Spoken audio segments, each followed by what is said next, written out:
Welcome to Grace this weekend. Thanks so much for being here. My name is Ryan, campus pastor of our Akron East campus, and I'd love to meet you, maybe if this is, again, your first time here.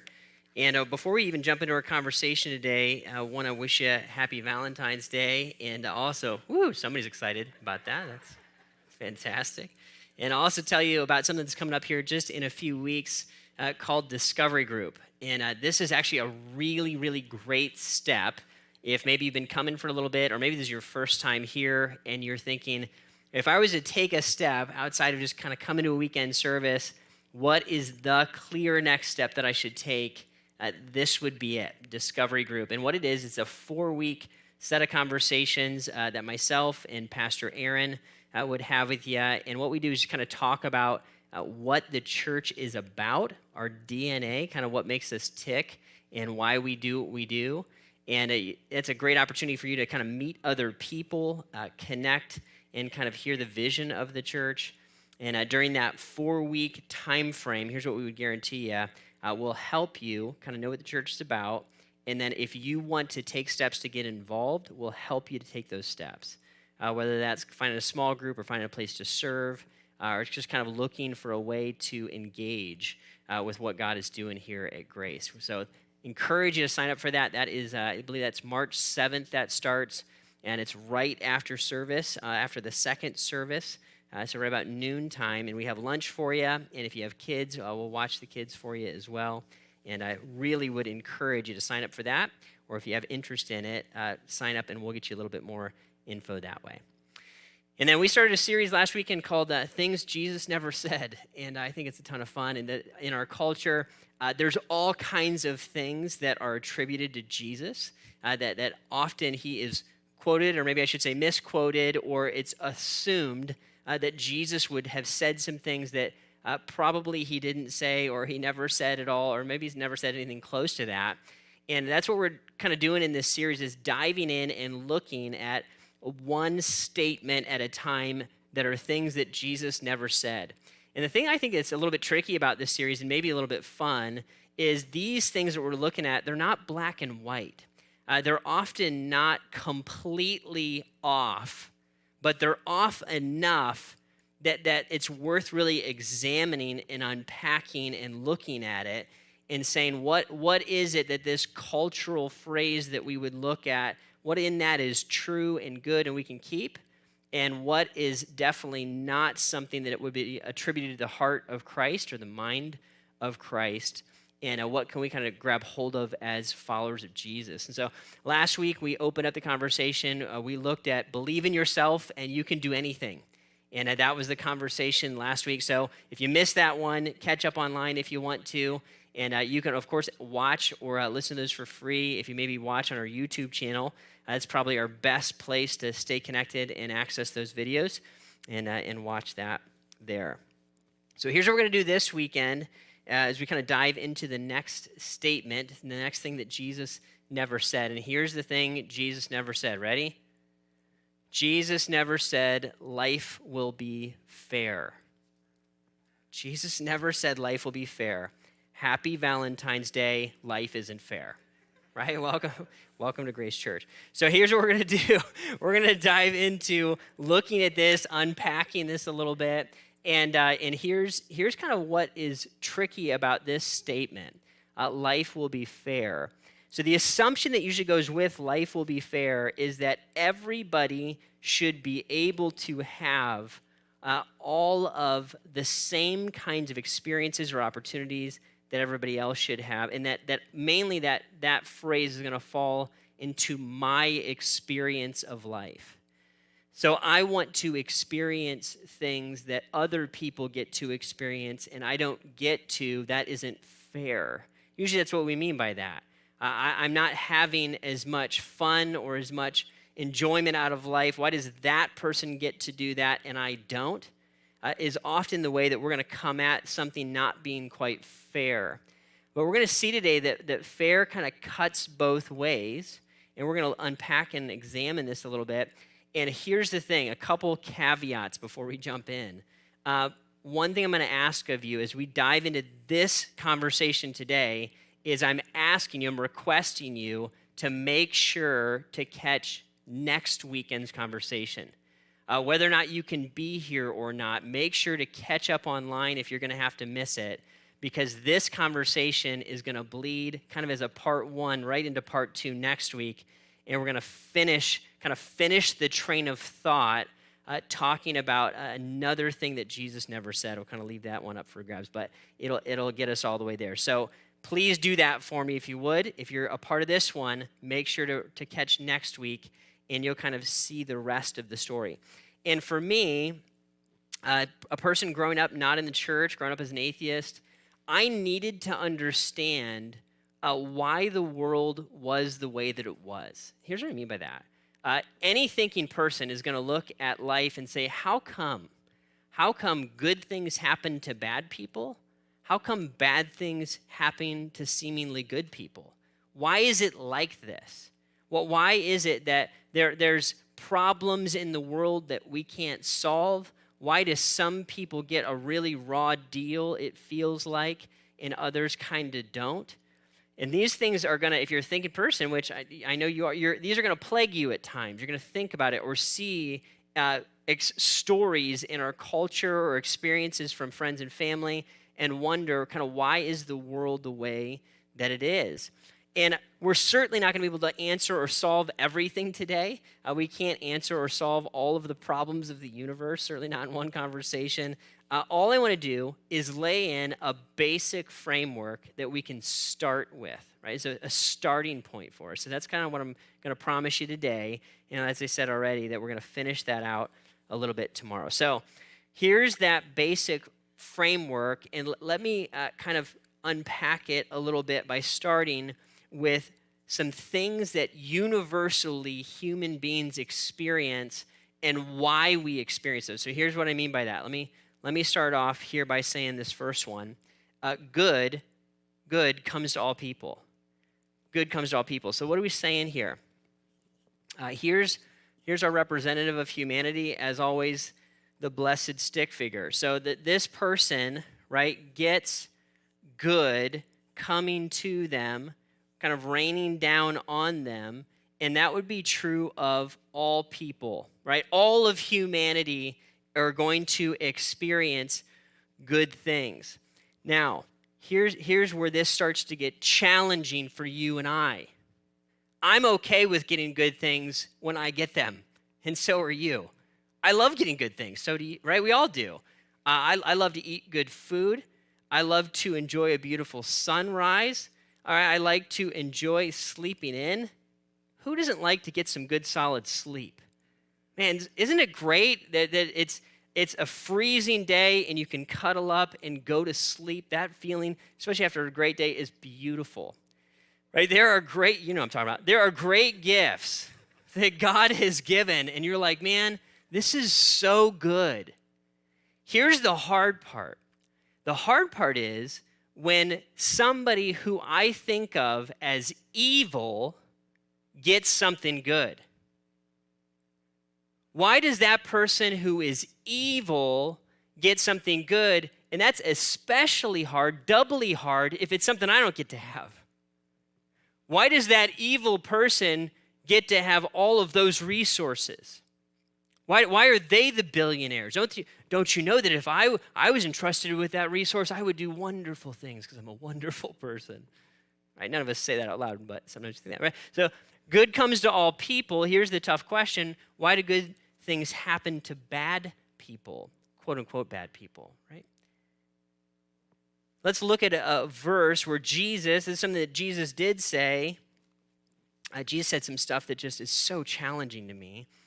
This is one that would allude to that. Here's what he says in Matthew chapter 5. He's going to say this. He causes his sun to rise on the evil and the good. He sends rain on the unrighteous and the righteous. And really, these are two ways to say the same thing. In essence, Jesus is saying that here's what God does. God causes his great star in the sky, right, his sun to rise and give warmth and give light to all people. He doesn't discriminate whether or not you're a good person or an evil person. Sun just comes up, man, every day, and everybody gets to enjoy its benefits. The rain comes on all people. And the idea here, especially in the ancient world, that if rain comes and it blesses the earth, so to say, that's going to cause food to grow. Rain in the ancient world is a sign of mercy. Usually we're just frustrated because it's cloudy out, it's raining, it's annoying. But for people in the ancient world, man, if it's raining, we're like, sweet, we're going to have a harvest one day. That rain equals food one day. Right? He causes his sun to shine on the evil and the good. He causes his rain to fall on the righteous and the unrighteous. He causes kind of indiscriminately this good to fall on all people. That challenges our sense of fair. Because sometimes really good things happen, so to say, to really bad people. Why? Why is it that I and you and I get to enjoy good and people who are seemingly evil get to enjoy good? It's because of the character and the nature of who God is. God is a loving and a kind Father. He generously pours out love and kindness to the people that he has created. Something Luke said that totally messed me up. It was kind of the parallel passage, a similar thing that Jesus was talking about here in Matthew. Luke talks about it. He says that he's even kind to the ungrateful and wicked. Wow. I mean, I'm cool with being nice to people that are like sort of nice. People who are wicked, you want me to show kindness to them? That's a challenge to me. It doesn't seem right to me. It seems that those people deserve something different. So does the good come to all? Great food, yes. Right? Tacos are available to many. And queso and cheeseburgers and blessed coffee. Did you notice there's coffee out there? Right, all God's people said amen.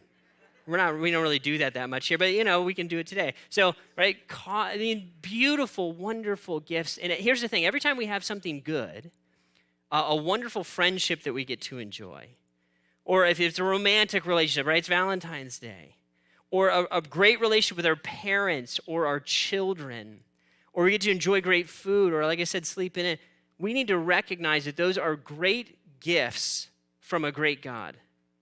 A God who is truly kind to us. It's fascinating. And here's what I want us to see, that kindness actually drives some things. That it's not just, it's not without purpose that God would dole out his kindness, although that's part of who he is. He's actually trying to do some stuff with it. Here's what Romans would say in Romans 2:4. He's talking, kind of rolling out this argument. He says, or do you show contempt for the riches of his kindness, forbearance, and patience, not realizing that God's kindness is intended to lead you to repentance? God's kindness, these good gifts that he continues to pour out, are intended, they're intended to point me to the goodness of a God that exists somewhere, that continues to pour goodness out into my life over and over and over again. Right? Is that fair? Well, no, it's not fair. Well, how come I can be a quote-unquote bad person and still enjoy good gifts from God? Well, because of God's character, he's going to continue to show good, and he's going to continue to use that good to try to draw me and the rest of the planet back to himself, right? So good comes to all people. Here's the next kind of truism that I want us to grab hold of is this, that pain comes to all people. Pain comes to all people. Happy Valentine's Day, folks. Right? Pain comes to all people. It's true though, right? It's real. Pain comes to every life. And this is the thing I want us to grab hold of. Just like good is going to come from a good God up here, there's a reality that God has created the world in such a way that when we break God's laws, even in the original sense, what happens is that created an environment where pain would be experienced by all people. So you got to go all the way back to the beginning, right?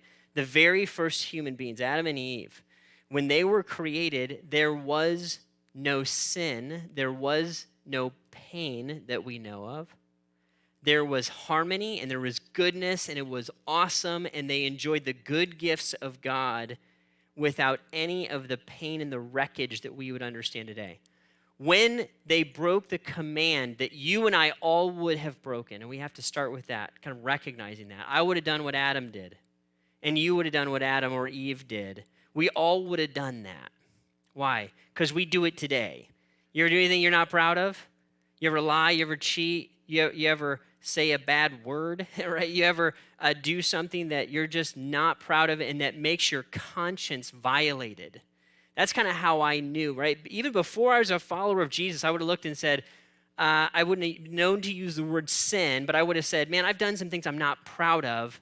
I feel guilt about that. How did I know that? I never learned the Bible. I never went to church. Nobody ever told me even necessarily that what I was doing was wrong. What I was doing was culturally right. My culture would have said, yeah, that's fine. You didn't go too far in that. We celebrate what you're doing. But I was violating the laws of God. I was sinning in my life, and I felt the guilt of that and the reality of that. And the reality is this: when sin hit the world, it fractured the universe. It fractured the universe. And it created an unbelievable ripple effect that continues to throw and to shed pain into our day. Look at this verse even with me in Romans. And here's our question here first. Why do bad things happen to good people? And I'm going to answer this kinda, but here's the thing. Even before I do that and show you this next verse, hear me. Do not say this to people who are hurting and in severe pain. If somebody is grieving or they're in severe, searing pain, do not quote them or reason with them or logic with them about here's why good things happen to bad people. Just simply be with them and show them the love of Christ. Maybe in time you can tell them about how God's world works, but it's not the time for it. I just want to make sure we know that, right? So why do bad things happen to good people? Romans chapter 8, for the creation, this is post-sin, was subjected to frustration, not by its own choice, but by the will of the one who subjected it, in hope that the creation itself would be liberated from its bondage to decay. Its bondage to decay, and brought into the freedom and the glory of the children of God. What happened was when sin hit the world, right? When this bomb went off, it's like a bomb was triggered and it just threw shrapnel into the universe, and people were hit by that shrapnel. Creation was hit by that shrapnel. And now even the created world doesn't function the way that it's supposed to. That's why you get COVID, right? This is why you get the flu. This is where cancer comes from. This is where typhoons come from, and earthquakes and natural disasters. It's where everything that is kind of wrong in our world comes from, is when this original bomb went off, it just threw shrapnel into the stratosphere, so to say, and it's now embedded into every part of creation. So what that means is the beauty that I love to enjoy when I go walking in the woods and I see the beauty of the trees and enjoy the forest is I'm seeing a decayed version. Even in all of its beauty and wonder, it's a decayed version of what would have been or what could have been had this bomb not gone off. And because this bomb went off, now creation is going to operate in a broken way, and that's going to cause some of our experience of this life to be broken. That's, in essence, why bad things happen, period. We know that in the truest sense, there's really no good people, not 100%. There are good-hearted people, so to say, right? And there's people that do good things. The Bible says there's no perfect people, So there's bad things that happen to seemingly good people, to you and I, and those bad things kind of throw themselves into our experience, and no one is unscathed. No one's unscathed. The hard part is, I'm told and you're told life is fair, and that belief is somehow in there, that this life shouldn't quite be as bad as it is. It should not be as painful as it is. And so now I have to live in such a way where I'm backing my expectations up, and I have to recognize, oh, wait a minute, my expectations for this life should be that there will be some version of pain in my experience of this life. I'm going to bump into people. I'm going to create pain in others. My selfishness and my greed, my pride, my lust, it's going to hurt people. And yours is going to hurt people, and we're going to hurt each other relationally. And things are going to break down that should not have otherwise broken down. And the pain of divorce and the pain of death and the pain of, you name it, it's going to be a part of our experience. I don't know how it's going to show up for you, but it's going to show up for you, and it's going to show up for me. And hear me, let me just say this. Just because pain is common and sin is common does not mean it's less destructive and damaging. Just because it's our norm doesn't mean that it's less harmful to us. I was having a conversation the other day with somebody about this, and they were saying, well, divorce is normal. And I realize that some of us have been through divorce, and it's complicated, and I get it. The concept in general of divorce is that it creates an enormous amount of pain for the people that have gone through it. And it creates an enormous amount of pain for the children of the people that have gone through it. And they were saying, well, divorce is so common now, it's kind of less of a big deal. And I said, no. Just because something is more common doesn't mean that it's less damaging or destructive. Just because more people are overdosing doesn't mean it's less tragic when they die of an overdose. Right? And we can go on and on and on. Here's the big deal. Because sin exists, it is going to cause our experience of the good that God brings into our life, and it's going to, in some ways, alter that or minimize it. So some are going to be blind. They're not going to see the sunrise. Some aren't going to have the physical body to be able to run and enjoy and use our bodies physically. And all of those losses, hear me, all of those losses are true losses that I believe probably should be grieved because they are genuinely difficult and harmful. And some of you were born into families that were super broken. Listen, you should grieve that brokenness. Should you have had a mother and a father who loved you? Yes. Is that God's ideal picture and scenario? Yes.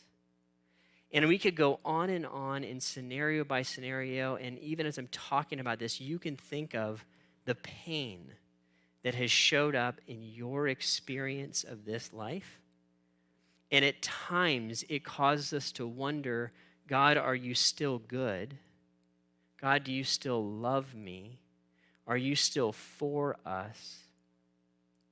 Absolutely, but we as a people, and we stepped on this bomb way back here, and now sometimes it's our fault because of decisions we make, and often it's not. It's just the nature of living in a fallen, sinful, broken world that we're going to experience pain and difficulty and frustration and loss. Right? Here's the way that Paul would say it. He says, therefore, just as sin entered the world through one man, and death through sin. And in this way, death came to all people because all sinned.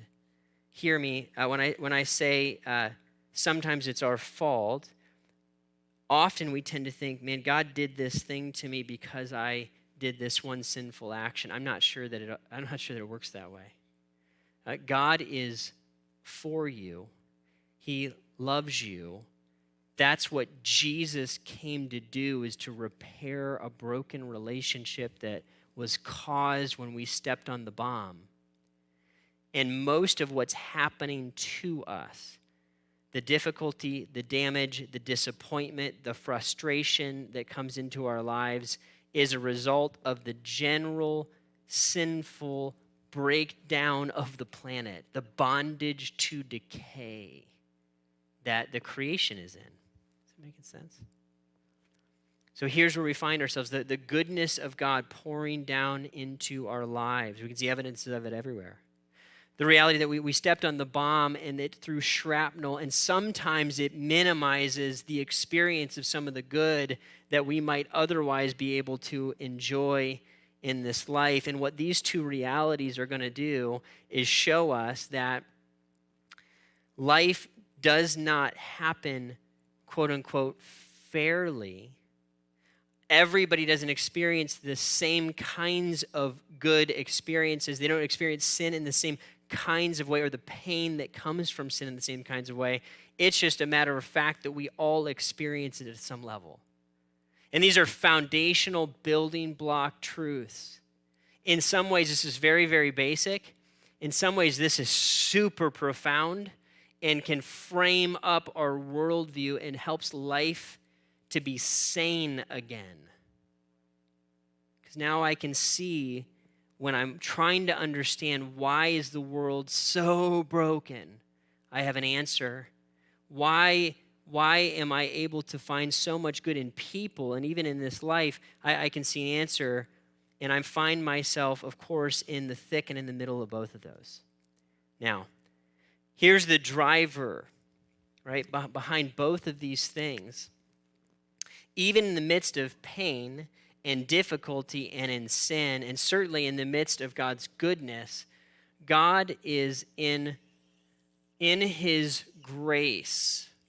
In his grace, he's working in all of these things to draw people into relationship with himself. Well, all right, well, good comes to all people and pain comes to all people. Here is the greatest truth of all, and this is why we need to be super glad that life is not fair, is this: grace is available to all people. The undeserved favor of God, the fact that he would look at you and I and say, you and I have sinned. I have sinned horribly. I would not look at myself and say I'm a good person. I've broken probably all of the 10 Commandments. I've lived a life completely independent of God. I've done things that you'd look at me and say, Ryan, I can't believe you're a pastor. How is it possible that God could forgive you, let alone include you in service in his family and for his kingdom? I have hurt people. I do not deserve the forgiveness that I have been given or the grace that I have been shown. I don't know if I will ever be able to fully reconcile why God has been so kind to me. But he has. And I'm so glad that he has not been fair with me and judged me based on what I've done. Because he would have been completely fair to say, you have failed. What you deserve now is to be separated from me forever. He didn't do that. His grace was available. And in his grace, his undeserved favor for me and for you, I can look back and see how God worked in his kindness to break me, and in my own sinfulness and the sinful pain of life to break me and draw me into a relationship with him. Man, it's like I was being set up. It's amazing. Romans tells us this: everyone who calls on the name of the Lord will be saved. Everyone. Ryan, I've been in dark places. I've been an addict. I've been a criminal. I've been addicted to things that are harmful for me. I've been immoral. I've been hateful in my heart. Can God forgive? Everyone who calls on the name of the Lord will be saved. Do you know what was done to me? Do you know how I've been hurt and abused? I don't love myself. How is it possible that anybody could love me? Do you know how I've been treated? I've been treated as waste, thrown to the side by humans. How is it possible that there's a God who loves me? Everyone who calls on the name of the Lord will be saved. It's for all. It's for all. That doesn't make sense. Frankly, that's not fair. Right? Because there's other people that could say, I've been a good person. I grew up in church and I've done good things and I've been kind of good my whole life. How is it possible that that person that's lived like a scumbag gets to enjoy the same reward and access to God that I get to enjoy? Could say that. We could land there, right? Because it's not fair. Is that okay? Question mark. Here's the heart of it, man. Boy, this is beautiful.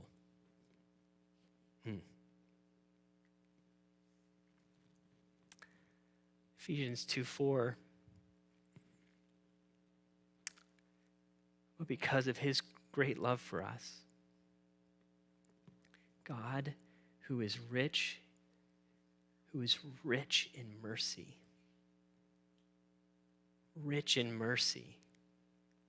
made us alive with Christ even when we were dead in transgressions. It is by grace you have been saved. Man, rich mercy. Rich. And it is the love of God that would send a son to the planet to live a perfect life, to die an innocent death, to allow himself to be crucified, and then rise again, all to offer you and I rich mercy.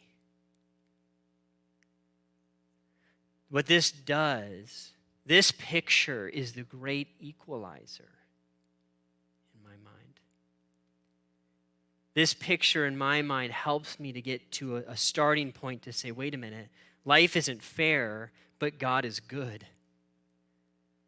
Life isn't fair. We don't experience the same, but what we experience is kindness, and we get to experience mercy that is more than we should ever ask or imagine.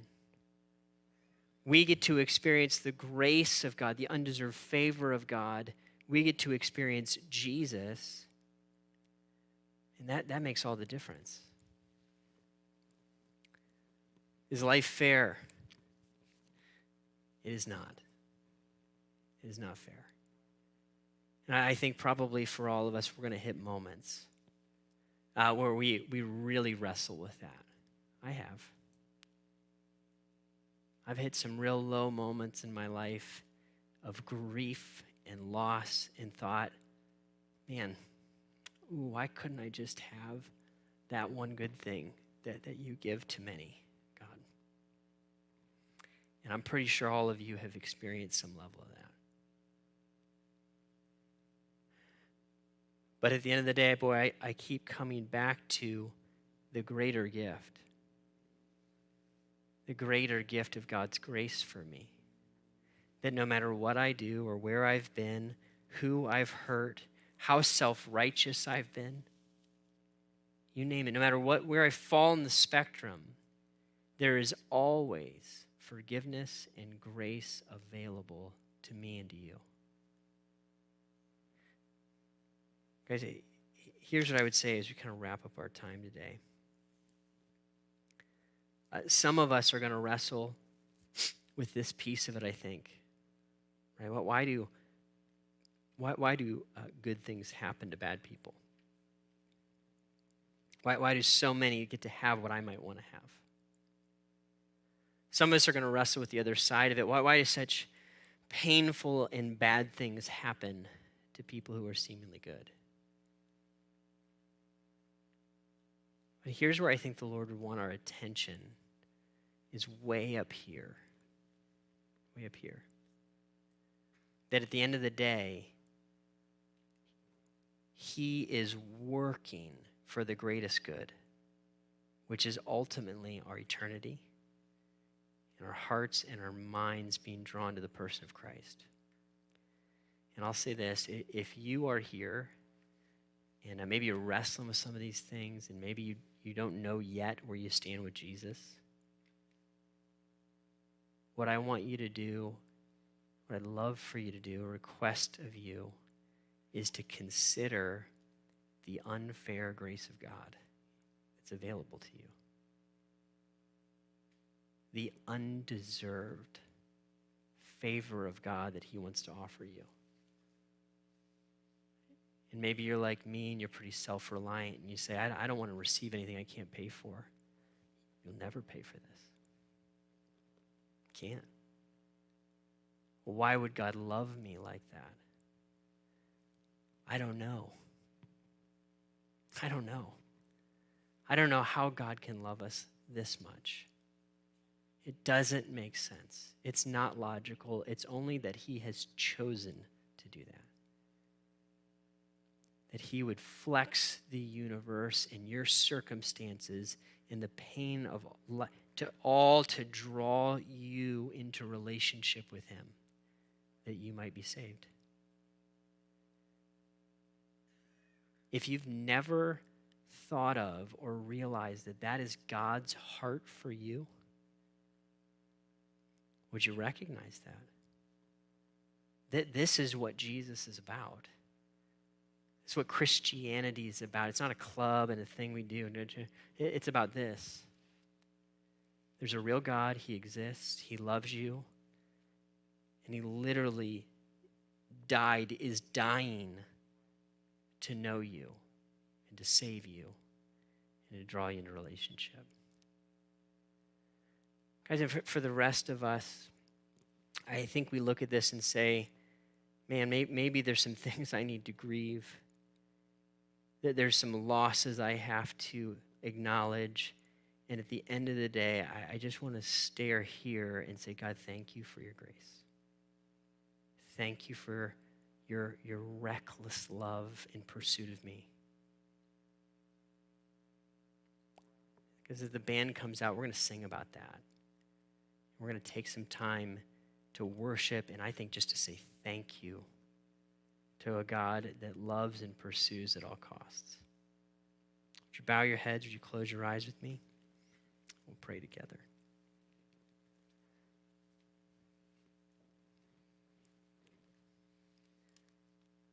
Father, you know each of us.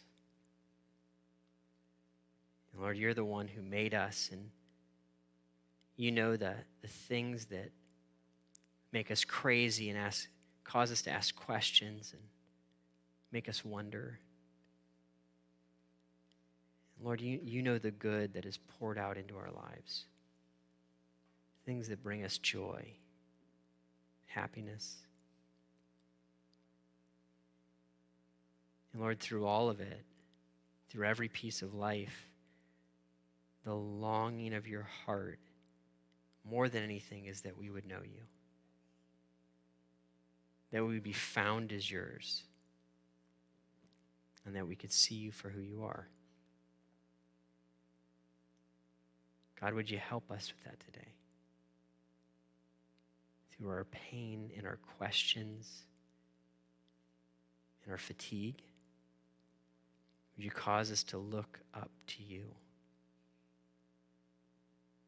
to your heart and your intention for us? Be with us now, Lord.